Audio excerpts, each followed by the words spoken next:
Ok, ya, bueno, vamos a iniciar. Bueno, muy buenos días a todos. Vamos a continuar con nuestra charla de hace unos 15 días. Yo he dividido esta charla en las 4 sesiones como en cuatro partes. En la primera parte tratamos de identificar algunas teorías, algunos procesos. Hoy lo que quiero es repasar algunas técnicas de creatividad, algunas adaptaciones que hemos hecho a los temas, a las herramientas y modelos que tienen que ver con creatividad e innovación. Yo quiero que, yo siempre explico cuando me tocan estos espacios, es que nosotros nos hemos dedicado durante varios años a la enseñanza del emprendimiento, si se puede considerar enseñanza, el emprendimiento y la innovación. Y lo que hemos hecho es esa experiencia traducida también en mucho relacionamiento con empresarios, tratar de sistematizarla en el aula de clase. Entonces, eso es realmente lo que hemos hecho. ¿Por qué? Porque siempre hemos considerado que enseñar el emprendimiento y la innovación, y hoy en día más que nunca, es un tema práctico. O sea, hemos siempre llevado la bandera de que cómo hacer la enseñanza del emprendimiento y la innovación en un aula de clase de manera práctica. Esa ha sido como la pregunta de investigación, eso ha sido como el desafío todos los años de tratar de llevar y hacer práctico la formación en emprendimiento e innovación en el aula de clase. ¿Cómo lograr eso? Hoy vamos a ver algunas técnicas y en la tercera sesión miraremos un ejemplo de cómo lo hacemos. Entonces, ¿qué pasa? Que ese mismo proceso que nos ha llevado a la enseñanza del emprendimiento y la innovación de manera práctica se puede aplicar a cualquier tema del aula de clase, convirtiéndose en un modelo de clase invertida. Entonces, hoy vamos a repasar. Yo siempre quiero indicar que vamos a ver algunas técnicas de creatividad conocidas, simplemente como para mirar su enfoque. De pronto haremos algunos tips de cómo aplicarlas, y yo las he llamado herramientas y metodologías. Habrá unas muy específicas sobre metodologías, inclusive yo quiero decir cuál ha sido la estrategia siempre. Y la estrategia siempre ha sido tratar de combinar diferentes herramientas cuando queremos transmitir un concepto específico a un grupo de participantes. Y digo a un grupo de participantes porque este mismo proceso lo aplicamos tanto a niños como a jóvenes de universidad, como a personas de posgrado, maestría y especialización, como también cuando estamos formando líderes de innovación en una organización. Entonces, la metodología es la misma, lo que cambia es el contexto de lo que estamos haciendo en lo que estamos haciendo. Esto es lo que yo enseño muchas veces en la maestría de educación de la universidad, en cómo poder llevar de una manera diferente la transmisión del conocimiento y de una manera práctica en un grupo de personas. Esa es la introducción al tema de hoy. Yo quiero, la primera, digamos, metodología o herramienta, yo creo que es muy importante, es el uso de post-it. O sea, el uso de post-it o post-it, como llaman algunos, es una herramienta que tiene mucho valor en todos estos procesos de generar acción, de hacer más participativo una información, de hacer muy dinámica una clase, en este caso, o dinámica una conferencia. El post-it hemos encontrado que permite la acción, o sea, es más fácil cuando uno quiere que los participantes le digan algo, que lo escriban en un post-it y luego lo peguen en la pared, que cuando uno pregunta qué piensan sobre esto, normalmente, y sobre todo si es un grupo que se está conociendo, no va a permitir la interacción porque las personas se cohíben. Entonces, el post-it no solo permite la acción, sino también permite el error cuando estamos en un proceso y en una técnica de creatividad específica. Y permite el error porque la idea es llevarlo a la confianza de que escriban lo que quieran escribir, y si al minuto de escribir, ya no están de acuerdo, no les interesa, simplemente es coger el post-it y partirlo, desaparecerlo. Entonces, el post-it nos hemos encontrado no solo como herramienta como fue inventada hace varios años, sino es una herramienta bastante, digamos que es una herramienta muy importante en todos estos procesos de generar acción en el aula de clase.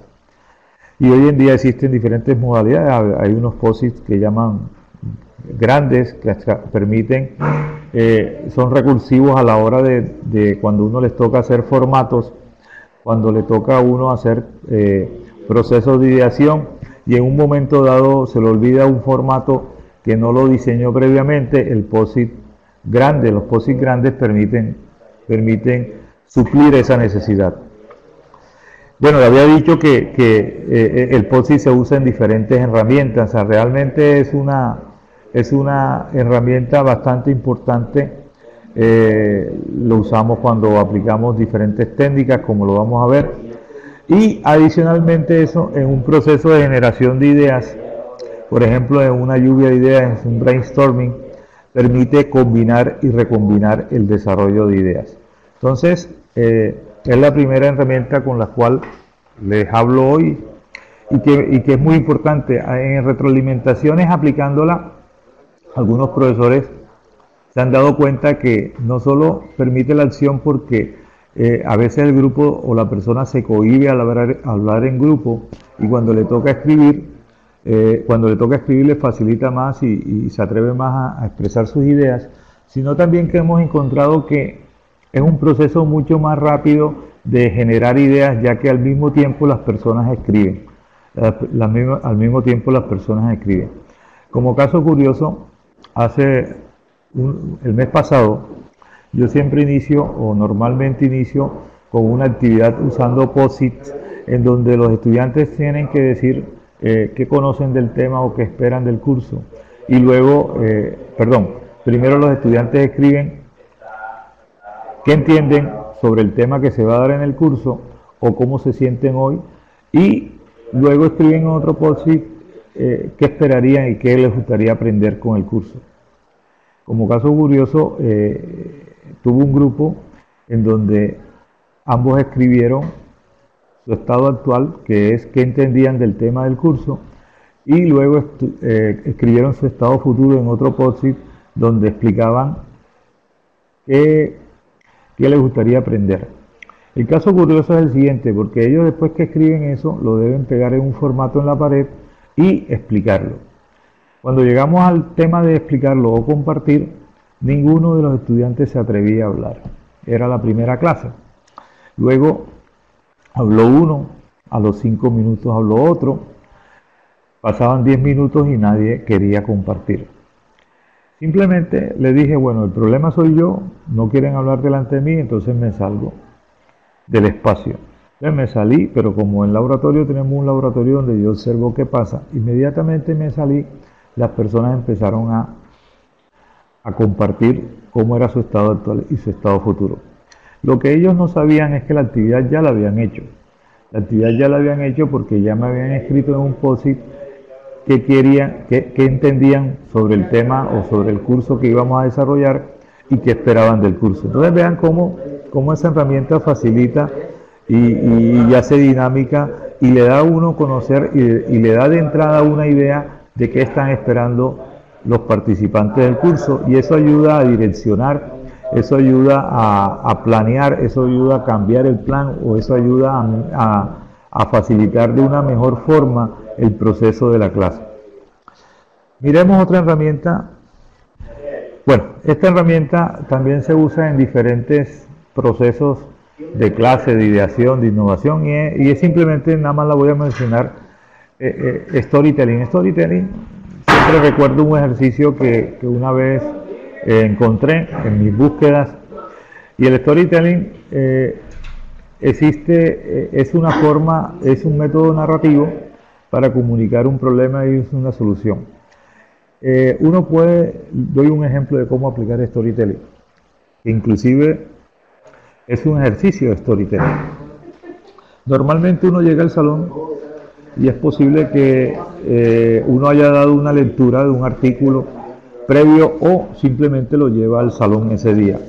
Reunidos en grupo, cada estudiante, reunidos en grupo, uno reparte el artículo y en grupo el desafío es el siguiente. Tienen que leer el artículo durante 15, 20 minutos.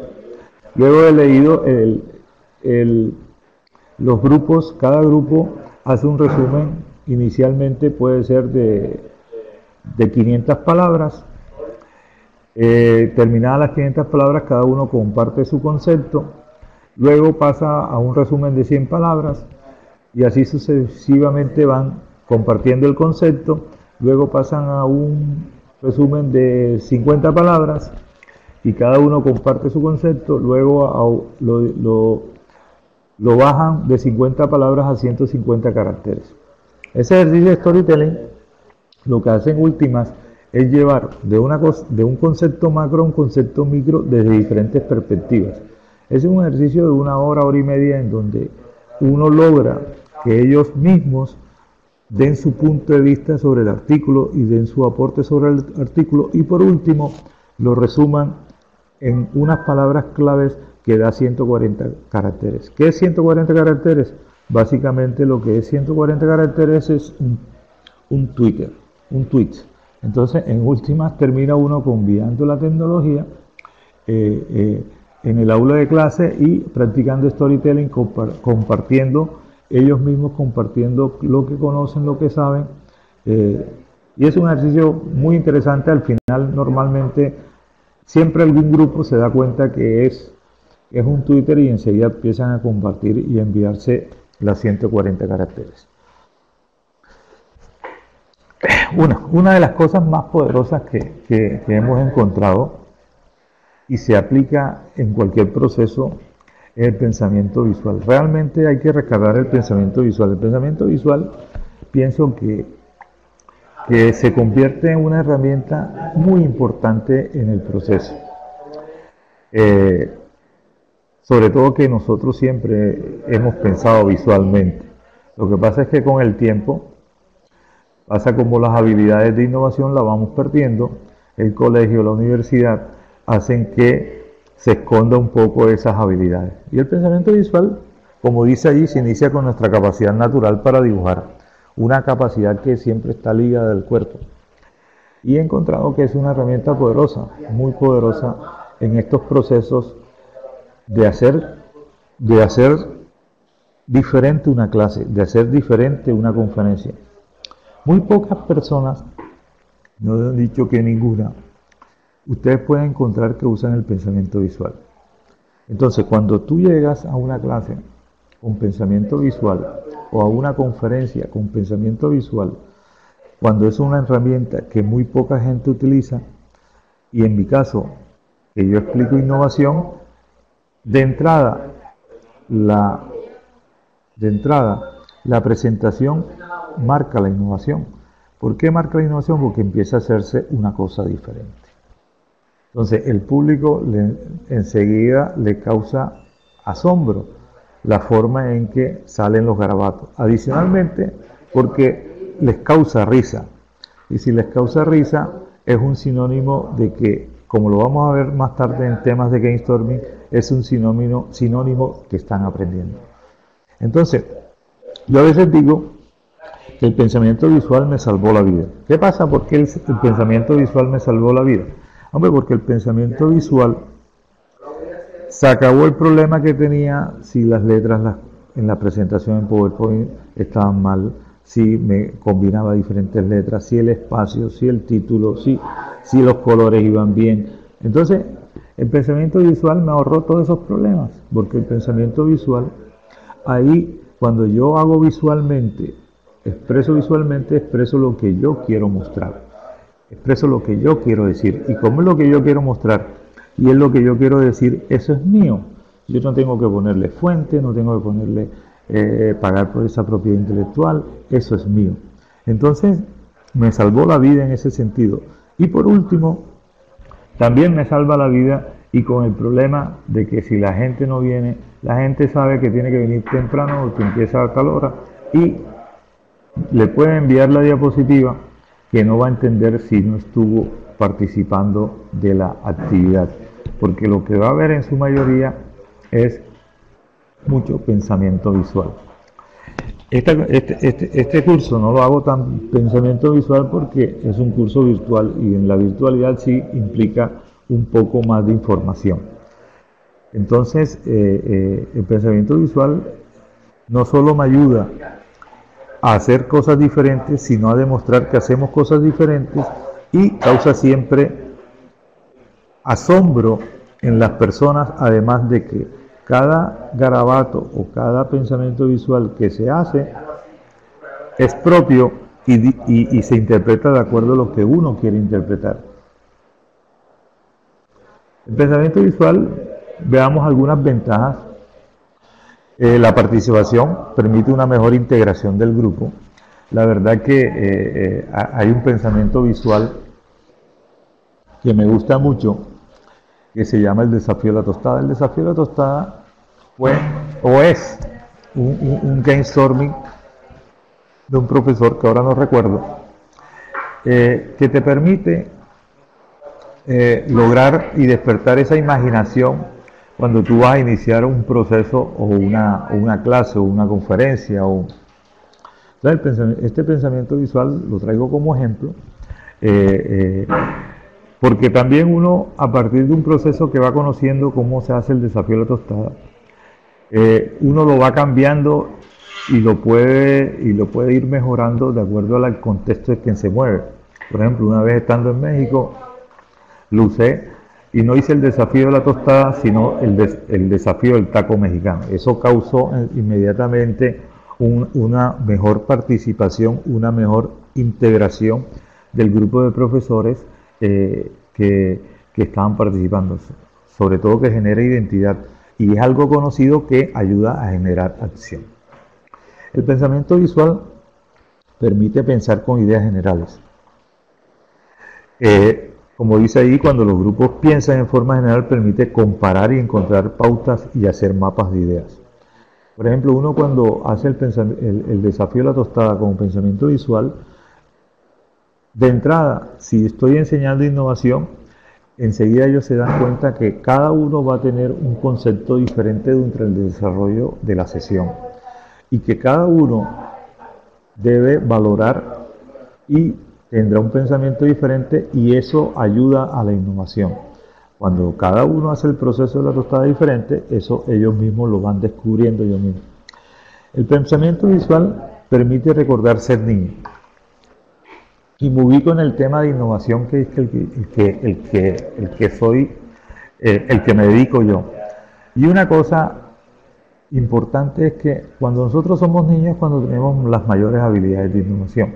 Entonces, el pensamiento visual, hay ejercicios que ayudan a las personas a volver a ser niños, y en ese proceso mejora su habilidad de innovación.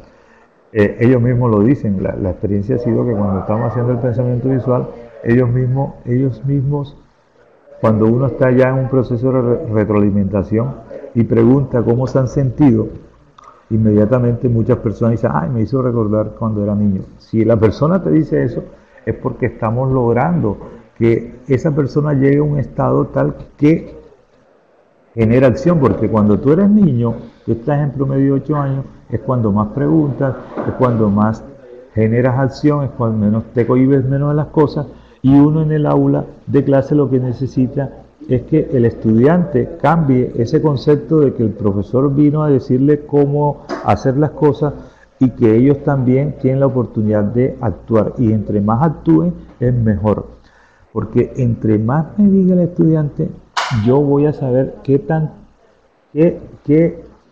tanto sabe del tema, y voy a poder direccionar mis actividades a que ellos entiendan bien el proceso o lo que se quiere enseñar. El pensamiento visual tiene otra ventaja, que genera la memoria de grupo, o sea, genera un concepto de grupo, porque permite crear elementos fáciles de memorizar y aumentar la memoria del grupo, y facilita el seguimiento. Es muy fácil utilizar el pensamiento visual. Yo lo he combinado con diferentes estrategias. Hay una estrategia que empecé a usar hace un poco y que me gustó mucho. Y hablo esto porque a veces no solo, como les dije, todas estas estrategias y estas técnicas y esta forma de trabajo no lo hacemos solo para jóvenes universitarios, sino que también lo llevamos a la empresa, también lo llevamos a los niños, ¿sí? Vamos a diferentes actores de un proceso de capacitación y formación. Entonces, a veces no es muy bueno arrancar con un pensamiento visual, sobre todo cuando las personas son mayores. Cuando digo mayores de 30, 40, sí, causa un poco de shock, a veces. Yo no estoy diciendo que siempre. Entonces, hemos encontrado una forma, a veces colocando un video donde explica la importancia del pensamiento visual, o una que ha dado buenos resultados en todos los niveles jóvenes, y es enseñarles a dibujar cosas sencillas y fáciles de hacer. Entonces uno inicia, y todo esto es etapa de imaginación, uno inicia y les dice, saquen una hoja o les entrego una hoja con un marcador, dibujen una luna y le muestro una luna, dibujen un sol y le muestro un sol, dibujen una casa y le muestro una casa, dibujen un avión y le muestro un avión. O sea, cosas fáciles que uno ve todos los días. Después que ellos dibujan 6, 7 cosas, hay un tema de storytelling aquí en donde yo les digo, bueno, con esos 6 elementos construyan una historia. Y ellos construyen una historia. Eso genera un impacto bastante positivo para preparar a la gente en lo que viene dentro del proceso de hacer una clase o un modelo de clase invertido. Es importante también el pensamiento visual porque al registrar visualmente una actividad demuestra que se ha entendido y cómo se ha entendido. Eso es bien importante. Enseñando emprendimiento, al principio hacemos alguna actividad de pensamiento visual de un brainstorming que se llama Red de Baja Tecnología. Entonces, Red de Baja Tecnología, yo les pongo a veces a dibujar quién es y que se dibujen su alias, cómo le dicen, o sea, cuál es su apodo. Y en ese proceso les pongo a contar 3 cosas que les gusta o 3 cosas que no les gusta. Bueno, la idea es que enlazar eso, si estamos enseñando emprendimiento, enlazar eso con el tema de emprendimiento. Normalmente cuando están haciendo la presentación de su avatar, porque es un avatar que tienen que dibujar, uno descubre si las personas le están diciendo mentiras o no, porque lo que él visualiza y no lo coordina con lo que cuenta, normalmente hay un desfase ahí donde la persona siempre está tratando de mentir. Entonces, si como es una clase de emprendimiento y uno está buscando que sean emprendedores, que sean empresarios, y para ganarse de cuento el profesor le dice a uno, sí, a mí yo quiero ser empresario. Hay formas de detectar a través del pensamiento visual y lo que dice si realmente le está diciendo mentiras. Igualmente, el pensamiento visual integra 2 cosas que son muy importantes en las habilidades de innovación de las personas. Mediante el pensamiento visual trabaja el hemisferio derecho del cerebro y cuando cuenta lo que hizo visualmente, trabaja el hemisferio izquierdo. Entonces, vean cómo el pensamiento visual se convierte en algo muy importante y la misma técnica permite trabajar los 2 hemisferios del cerebro, que es muy importante hoy en día para formar personas innovadoras, independiente de que el objetivo sea formar personas innovadoras. En una sola hoja de forma visual se puede mostrar información contradictoria, un poco lo que expliqué en la primera. El pensamiento visual permite despertar la imaginación de las personas. Es una excelente herramienta para despertar la imaginación. Y lo entenderán en la tercera sesión de cómo aplicamos el modelo, porque lo primero que se hace antes de iniciar el curso o cualquier clase es despertar la imaginación. Nunca iniciamos con el tema del curso, siempre iniciamos con una actividad que va ligada a despertar la imaginación de las personas. Y el pensamiento visual equivale al 80% del coeficiente de inteligencia y aprovecha la energía, la inteligencia y la creatividad. Entonces, la verdad es que el pensamiento visual ayuda mucho a estos procesos creativos, ayuda mucho a lo que queremos dentro de un aula de clase y es generar acción. ¿Y por qué no? A veces el pensamiento visual se puede incorporar a un quiz o a una evaluación que uno quiera hacer dentro del aula de clase. Veamos otras herramientas como muy conocidas como el brainstorming escrito. Ya hicimos un ejemplo hace un momento de cómo hacer lluvia de ideas de manera escrita. Entonces, el brainstorming escrito, como les dije anteriormente, yo les voy a mostrar 3 modalidades de hacer lluvia de ideas de manera escrita. Es importante porque es ideal para lograr un equilibrio en las aportaciones del grupo y permite que las personas introvertidas expresen su idea. Eso ya lo explicamos y colocamos inclusive un ejemplo pertinente para esto. Realmente, cuando la persona le toca escribir, eso ayuda a que aporte mejores ideas y aporte realmente lo que quiere aportar, no lo que en un momento dado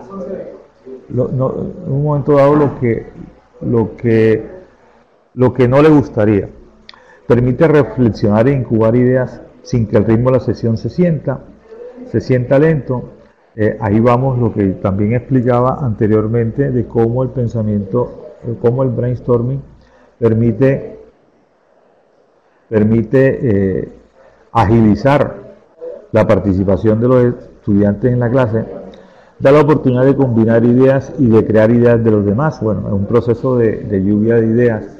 Es muy importante tratar de construir ideas sobre cosas que ya se han dicho y permite un cambio de ritmo durante la sesión.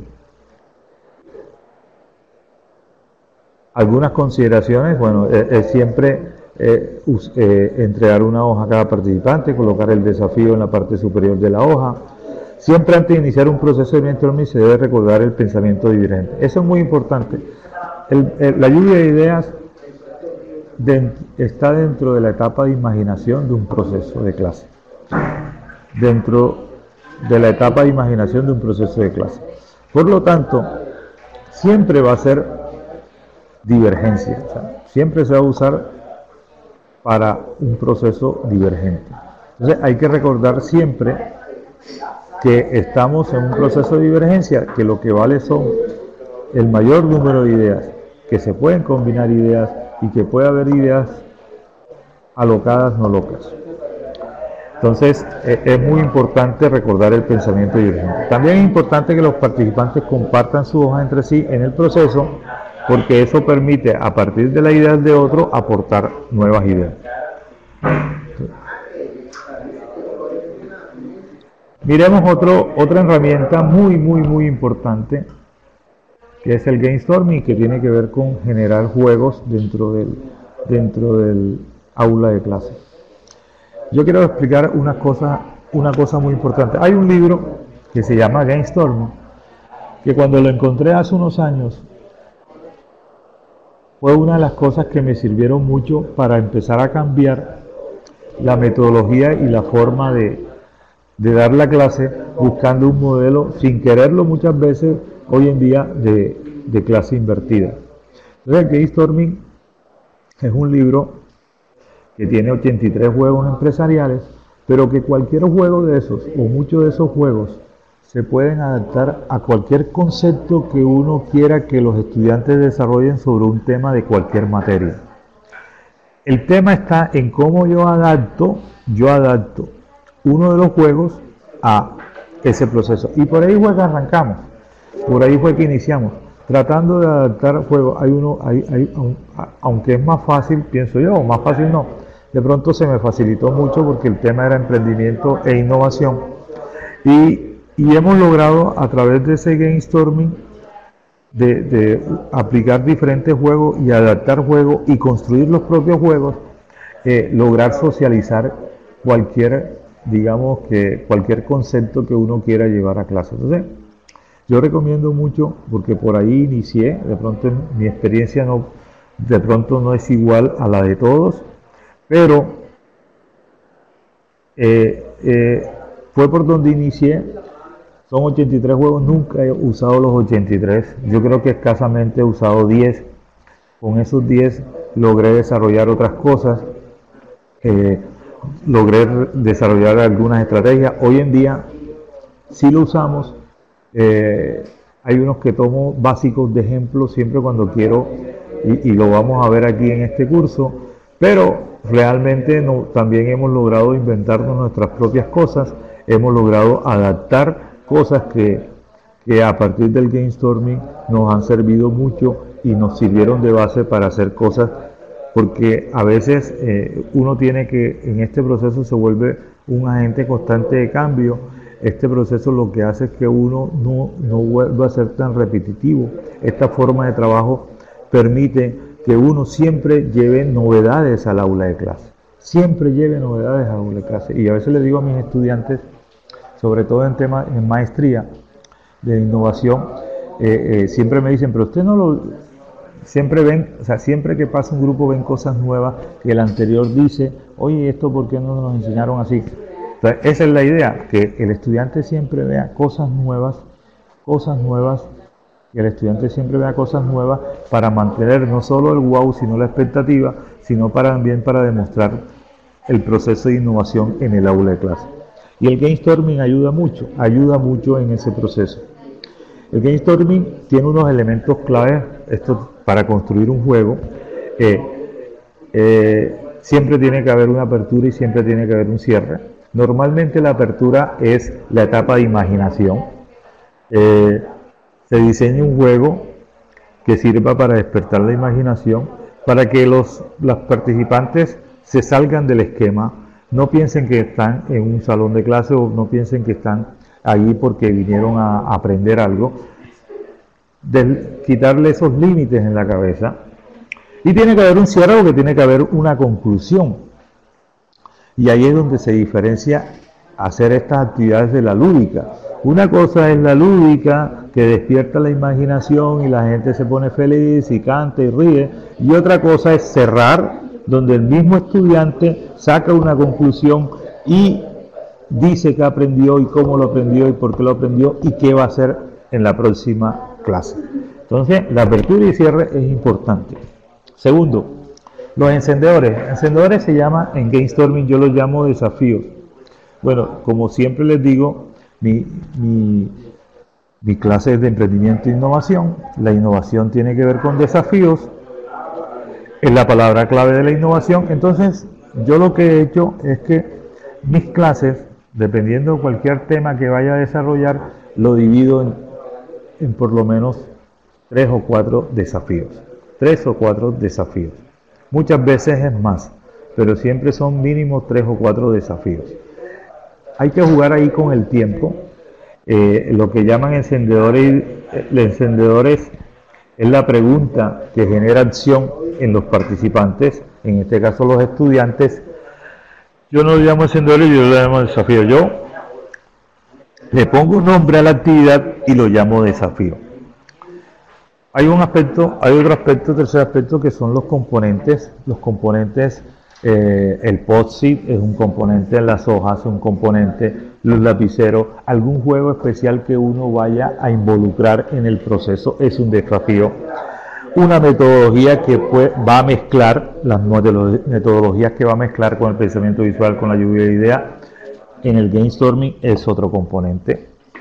Generar nodos tiene que ver con los pasos que hay que llevar de un lado a otro para alcanzarlo. El espacio de entendimiento.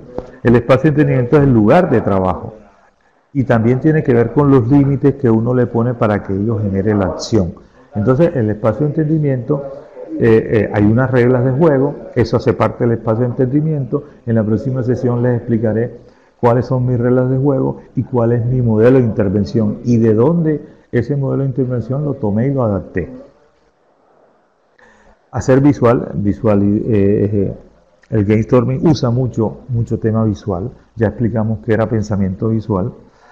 El Gamestorming permite la aleatoriedad, cambio y reformulación. O sea, Eso me recuerda para insistir en algo. Uno siempre planea la actividad. Uno siempre planea la actividad. Uno siempre planea la actividad. La actividad se planea. Pero lo más importante es que la actividad no va a salir como uno la planeó. Y eso permite la reformulación, eso permite el cambio para las próximas actividades.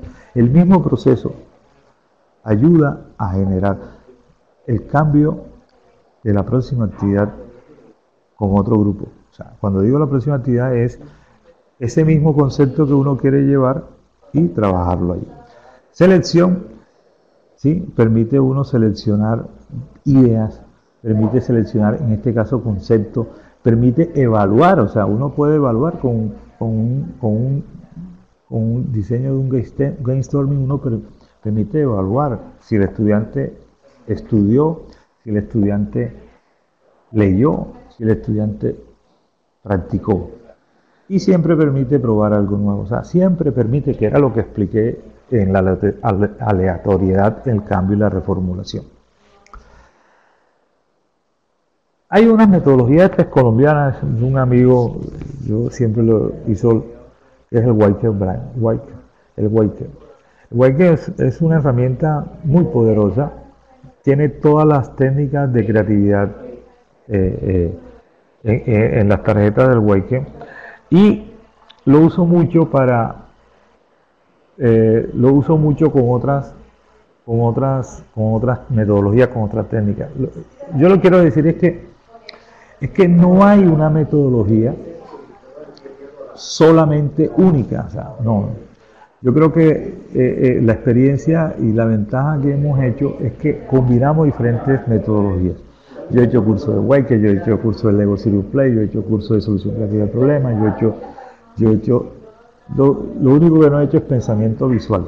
Un curso lo hemos aprendido bajo la práctica, la experiencia, intentándolo, una forma a veces muy curiosa que explico cómo hemos desarrollado el pensamiento visual, pero todo ha sido sobre la base de atreverse, practicar, aprenderlo y tener mucha fundamentación teórica en lo que vamos a hacer y experiencia.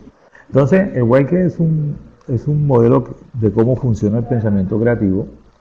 Sirve mucho en imaginación, o sea, lo uso mucho cuando tengo un ejercicio de las tarjetas de las similitudes, ellos lo llaman combinaciones, en donde explico cómo el estudiante va aprendiendo a partir de la experiencia propia y de la experiencia de escuchar a otras personas el proceso divergente. O sea, es como el brainstorming, digamos, siendo un brainstorming de éxito para que las personas aprendan a partir de su propia experiencia y a partir de la experiencia de otros.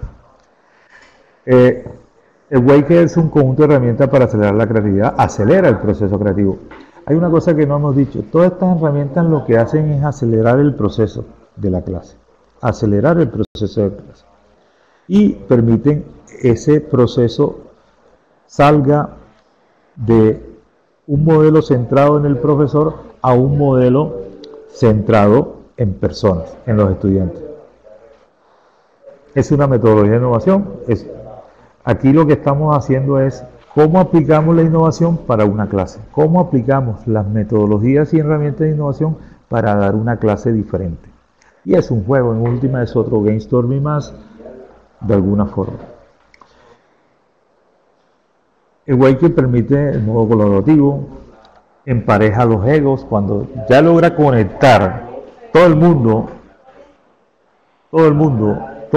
los participantes quedan al mismo nivel, ni unos más que otros. Disminuye las tendencias a analizar los excesos, ayuda a tomar decisiones, permite llegar a acuerdos, ayuda a explorar nuevos caminos, agrega emoción, o sea, las personas se emocionan, ¿sí? Las personas pasan de pronto, cuando hacemos las tarjetas de similitud, a sentirse descontenta, a pasar contenta cuando ven que ellos mismos van aprendiendo. Y lo principal del juego es que fomentar la creatividad y la imaginación. Por último, voy a hablar un poco de la metodología de pensamiento de diseño, y simplemente voy a mencionar algo muy importante. Y es lo último que aparece ahí en esa diapositiva. La metodología de pensamiento y diseño es la base fundamental de todo este proceso, de usar el wake, de combinar el pensamiento visual. Esa es la base fundamental. Y la base fundamental se fundamenta en dos palabras: hacer pensar. No interesa si para mí no hay una mejor que otra. Simplemente es estructurar un proceso dentro del aula de clase que permita a los participantes hacer y pensar. ¿Qué es hacer? Que se atrevan a actuar, y que es pensar, que a partir de lo que pasó analicen y tomen decisiones. Entonces, es un proceso por etapas, es bastante conocido, no voy a detenerme en detalles, no es lineal, puede ocurrir simultáneamente y puede ser repetitivo. Me voy a basar simplemente en tres momentos que tiene. El pensamiento y diseño tiene inspiración, ideación e implementación. Si ustedes cogen eso que se usa para emprendimiento e innovación y lo llevan, lo adaptan a un tema de clase, es una cosa perfecta. Tiene 7 etapas. Comprender, o sea, comprender puede ser, ya viene con la tarea, con el trabajo, con la investigación realizada. Observar y empatizar es, de alguna forma, con un ejercicio, tratar de qué entendió. Definir, ¿sí? Sacar un concepto en la clase. Idear puede ser el concepto, llevarlo a la práctica, ¿sí? Y cómo lo implementaría para él. Entonces, básicamente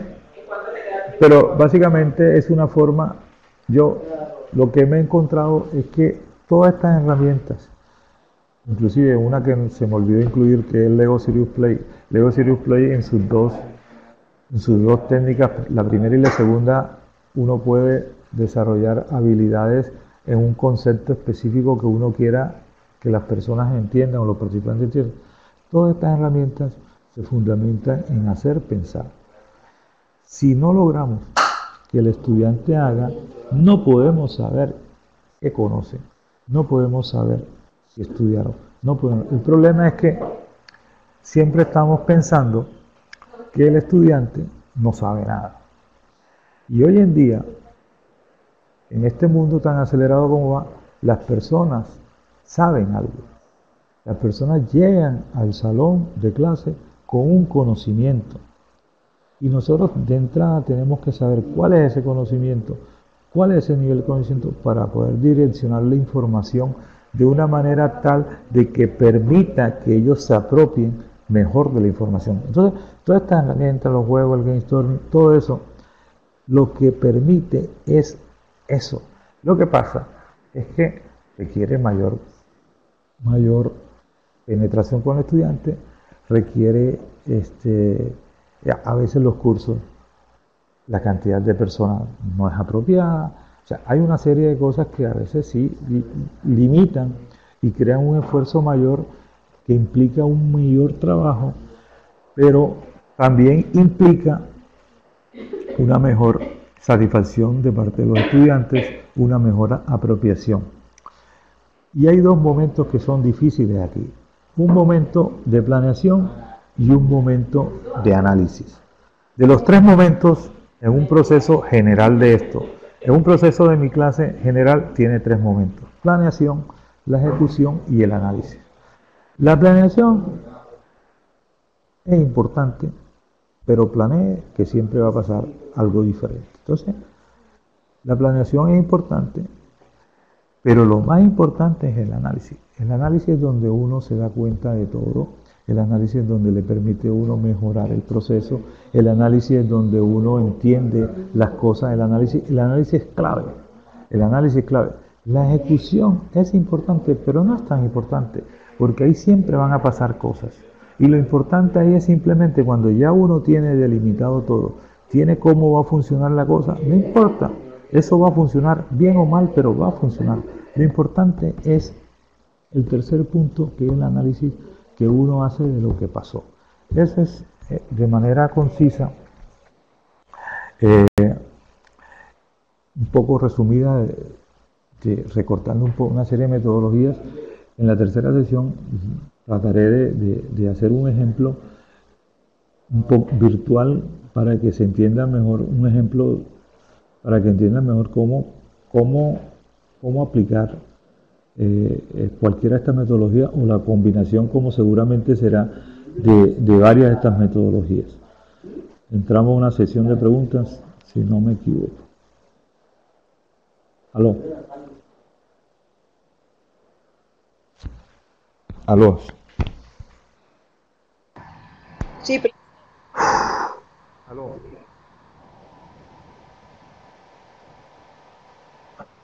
¿Aló? Sí, escuchando, ¿eh? ¿Aló? Sí, Termino aquí la presentación.